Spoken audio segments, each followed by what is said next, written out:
Hi, it's me again with Corel tips and tricks. This is part three. I kept having a grid pop up on their page and not on mine. And I started doing a little research and I think I figured out I don't completely understand it, but I found the difference.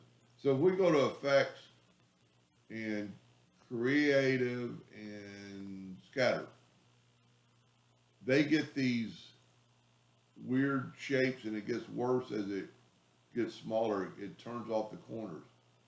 But let's back up here before the scatter effect. And if I actually just found it, I went to layout, page options, and right here mine was checked and theirs is not checked.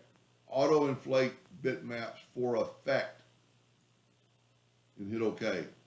Now if we do the effects, creative, and scatter, it does not do that. So that's something in a setup for, and you can see even if I make it little, it doesn't take the corners out, but it still has that scatter effect. Anyway, I hope that helped them a little bit. Thank you for watching.